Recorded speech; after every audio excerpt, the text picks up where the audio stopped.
You're listening to Underground USA News. Saturday, September 6, 2025, President Trump signed an executive order adjusting reciprocal tariffs, offering exemptions for over 45 categories of imports, including nickel, gold, and pharmaceuticals from aligned partners who secure trade and security agreements with the United States. This move, effective September 8, aims to bolster America's economic and national security by incentivizing fair trade deals while addressing the trade deficit. The order aligns U.S. tariffs with existing agreements, such as those with Japan and the European Union, and prioritizes items not sufficiently produced domestically, like graphite and critical minerals. By fostering reciprocal trade, the administration seeks to protect American workers and ensure global trade fairness, though critics warn of potential economic disruptions. New evidence in the Biden Autopen scandal reveals a troubling lack of accountability in the former president's administration, as internal emails show White House staff in disarray, struggling to confirm whether Joe Biden was aware of documents signed in his name using an Autopen. On January 11, 2025, Biden reportedly gave verbal approval for commuting sentences of crack cocaine offenders, but the documents weren't signed until January 17 following frantic late-night emails seeking verification of his consent. Staff Secretary Steph Feldman demanded confirmation, while Deputy Counsel Taisha Dixon admitted Biden did not review the warrants, raising serious concerns about who was truly running the country.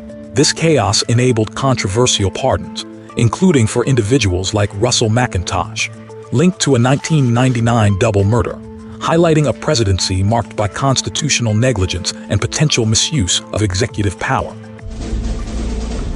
U.S. mortgage rates have fallen to their lowest level in 11 months, with the 30-year fixed mortgage rate declining to 6.5% and the 15-year fixed rate dropping to 5.6%, according to recent data. This downturn, driven by a weakening jobs sector as reported in the August non-farm payrolls, suggests a potential cooling of inflationary pressures, which could prompt further Federal Reserve rate cuts.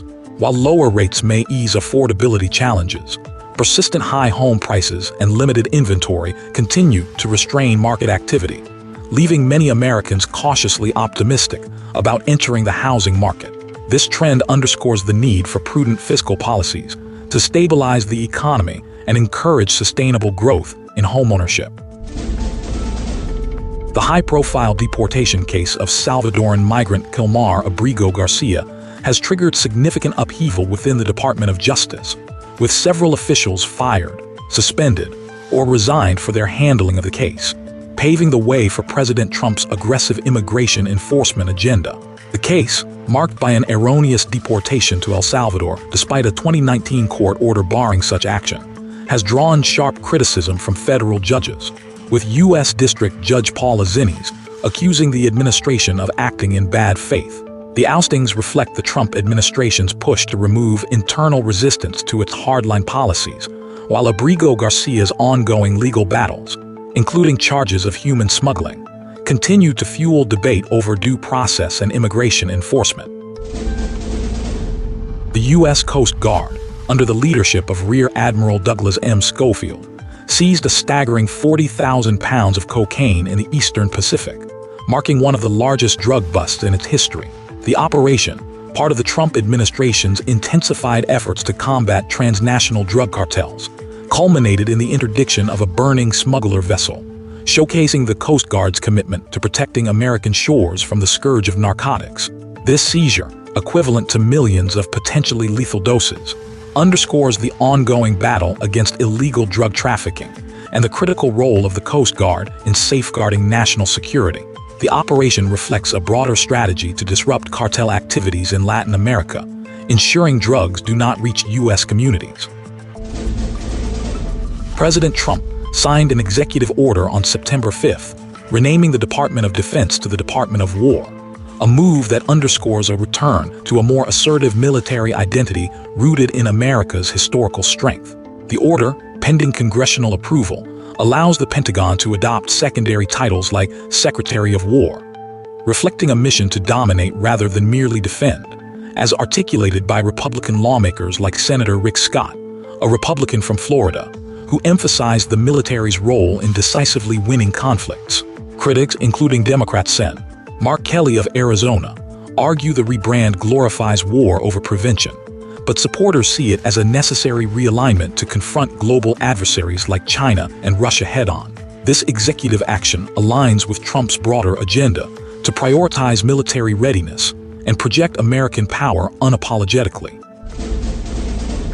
The Trump administration has extended the deployment of approximately 950 District of Columbia National Guard troops through December 2025, ensuring continued support for federal law enforcement efforts in Washington, D.C., as part of a broader anti-crime initiative.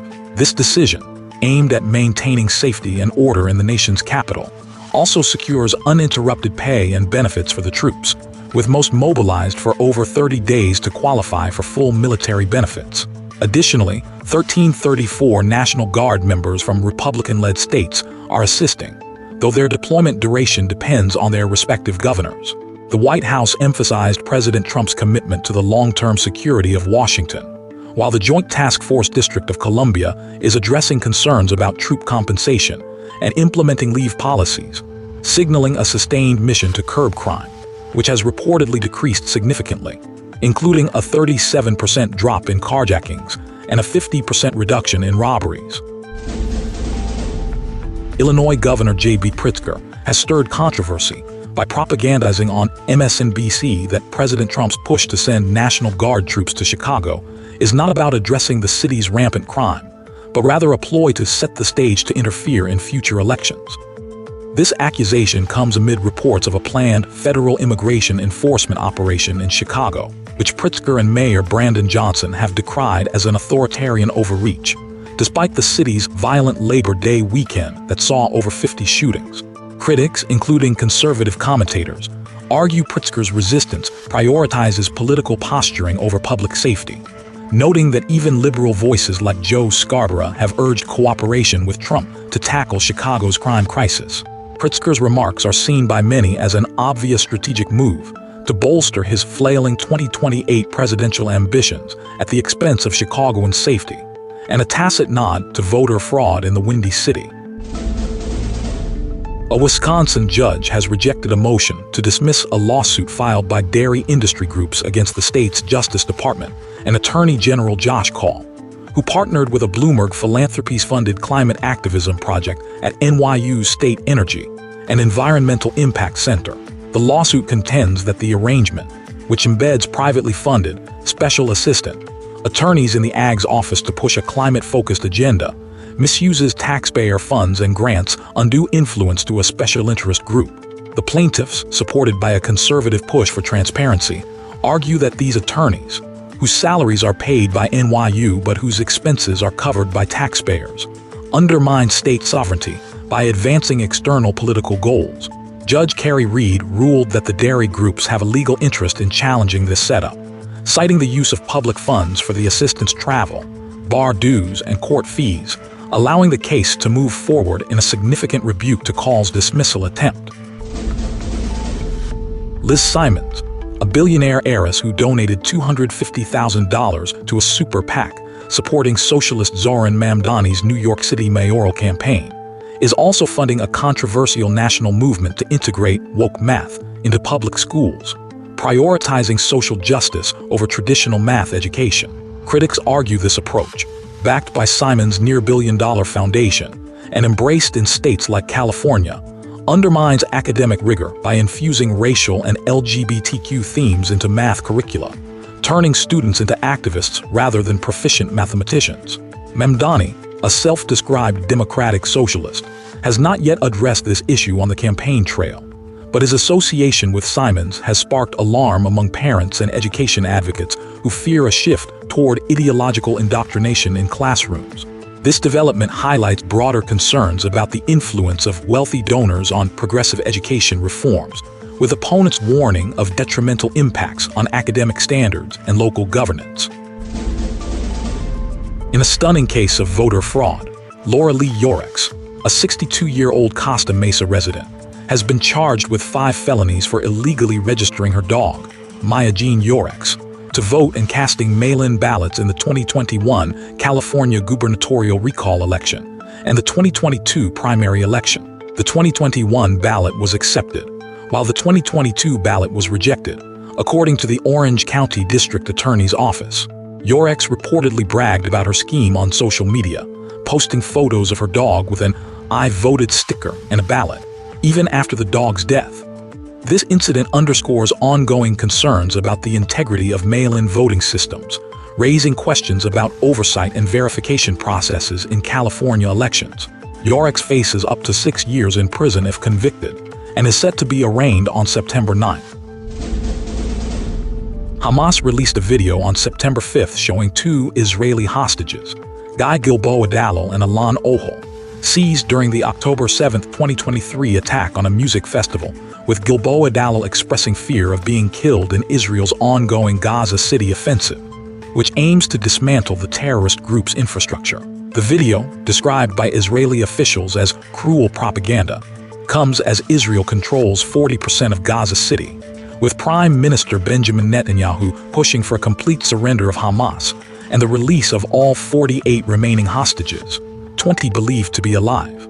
Critics, including the Hostages and Missing Families Forum, argue that escalating military operations could endanger captives, while Hamas demands a ceasefire and Israeli withdrawal. The release has sparked renewed protests in Israel, with the conciliatory opposition leaders urging negotiations. French authorities have detained a 17-year-old suspected of planning terrorist attacks on high-profile targets, including the embassies of Israel, Britain, and the United States, as well as government buildings and schools in Paris and Strasbourg. The teen, allegedly influenced by Islamic State propaganda found during a search, confessed to plotting large-scale attacks, but claimed no operational steps had been taken. This arrest highlights the growing concern over radicalized minors, with France's anti-terrorism prosecutors noting a rise in such cases: 15 in 2023, 18 in 2024, and 11 in the first half of 2025. The incident underscores the persistent threat of terrorism in Europe and the need for vigilant security measures to protect national sovereignty and public safety. Boko Haram militants launched a devastating house-to-house attack in Nigeria's northeastern Yobe state, killing dozens and injuring many more, according to local residents. The assault, which targeted the village of Mafa, saw jihadists armed with rifles and rocket-propelled grenades burn homes and shops, leaving a trail of destruction in a region already ravaged by a 15-year insurgency. Local reports suggest the attack was retaliation for vigilante actions against the group, highlighting the ongoing challenge of combating a resilient terrorist faction that continues to exploit regional instability and weak border security.